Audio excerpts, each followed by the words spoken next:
ಬಹುಶಃ ಉತ್ತರ ಕನ್ನಡ ಜಿಲ್ಲೆಯಲ್ಲೂ ಕೂಡ ಮೋದಿ ಮೋದಿ ಮೋದಿ ಅಂತಂದರು. ಹೌದಲ್ಲ? ಯುವಕರ ಹೇಳಬೇಕು ಮೋದಿ ಮೋದಿ ಮೋದಿ ಅನ್ನೋರು. ಅವ್ರಿಗೆಲ್ಲರಿಗೂ ಕೂಡ ತಿರುಪತಿ ತಿಮ್ಮಪ್ಪನ ನಾಮ ಹಾಕ್ಬಿಟ್ರು.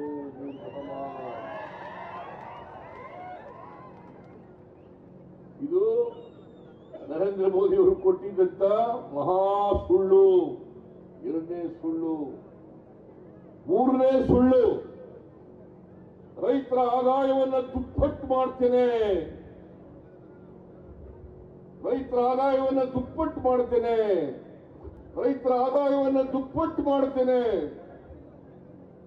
ಅದು ಏನು? 2022ನೇ ಇಸ್ವಿಗೆ ರೈತರ ಆದಾಯ ಎಲ್ಲ ದುಪ್ಪಟ್ಟಾಗ್ಬಿಡ್ತದೆ. ರೈತರು ಇನ್ನೇನು ಕಷ್ಟಪಡಬೇಕಾಗಿಲ್ಲ. 1 ಲಕ್ಷ ರೈತರಿಗೆ ಆದಾಯ ಬರ್ತಾ ಇದ್ರೆ 2 ಲಕ್ಷ ಬರಾಗ ಮಾಡ್ಬಿಡ್ತೀನಿ. ಮಾಡಿದ್ರೇನ್ರಿ? 2 ಲಕ್ಷ ಬರಾಗ ಮಾಡಿದ್ರ ರೈತರು ಹೇಳ್ಬೇಕು. ಮಾಡಲಿಲ್ಲ. ಎಲ್ಲ ಬೆಲೆಗಳನ್ನ, ಅಗತ್ಯ ವಸ್ತುಗಳ ಬೆಲೆಗಳನ್ನ ಇಳಿಸ್ಬಿಡ್ತೀನಿ.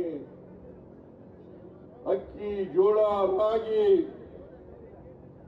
ಗೋಧಿ, ಪೆಟ್ರೋಲ್, ಡೀಸೆಲ್, ಗ್ಯಾಸ್, ಅಡಿಗೆ ಎಣ್ಣೆ, ಗೊಬ್ಬರ ಎಲ್ಲ ಬೆಲೆಗಳನ್ನು ಕೂಡ ಇಳಿಸ್ಬಿಡ್ತೇನೆ.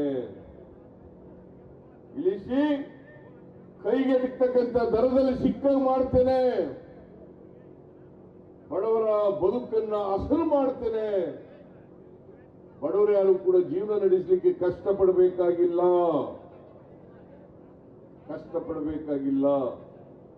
10 ವರ್ಷ ಆಯ್ತು. ಏನಾದ್ರೂ ಅಗತ್ಯ ವಸ್ತುಗಳ ಬೆಲೆ ಕಡಿಮೆ ಆಯ್ತಾ? ಏನ್ರಮ್ಮ ತಾಯಿ, ಕಡಿಮೆ ಆಯ್ತಾ? ಕಡಿಮೆ ಆಯ್ತಂದ್ರೆ ಪೆಟ್ರೋಲ್ ಬೆಲೆ ಕಡಿಮೆ ಆಯ್ತಾ? ಗ್ಯಾಸ್ ಡೀಸೆಲ್ ಬೆಲೆ ಕಡಿಮೆ ಆಯ್ತಾ? ಗ್ಯಾಸ್ ಸಿಲಿಂಡರ್ ಬೆಲೆ ಕಡಿಮೆ ಆಯ್ತಾ? ಇದನ್ನು ಹೇಳಿದಾಗ 1 ಲೀಟರ್ ಡೀಸೆಲ್ ಬೆಲೆ 48 ರೂಪಾಯಿ. ಮನಮೋಹನ್ ಸಿಂಗ್ ಅವರು ಪ್ರಧಾನಮಂತ್ರಿ ಆಗಿರುವಾಗ 1 ಲೀಟರ್ ಡೀಸೆಲ್ಗೆ 48 ರೂಪಾಯಿ 2014ರಲ್ಲಿ.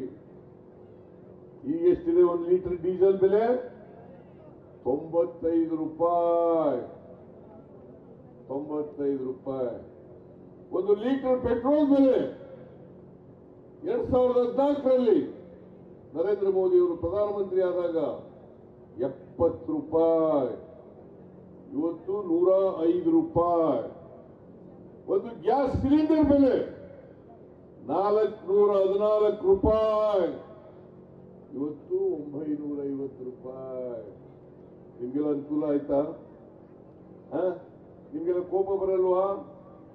ಒಂದು ಗ್ಯಾಸ್ ಸಿಲಿಂಡರ್ ಬೆಲೆ 414 ರೂಪಾಯಿ ಇದ್ದದ್ದು 900 ರೂಪಾಯಿ ಆಗಿದೆಯಲ್ಲ. ಹೆಣ್ಮಕ್ಳು ನಿಮಗೆ ಕೋಪ ಬರ್ತದ ಇಲ್ವೋ? ಇದು ಇವತ್ತು ನರೇಂದ್ರ ಮೋದಿಯವರು ಮಹಾನ್ ಸುಳ್ಳುಗಳನ್ನು ಹೇಳಿದರು.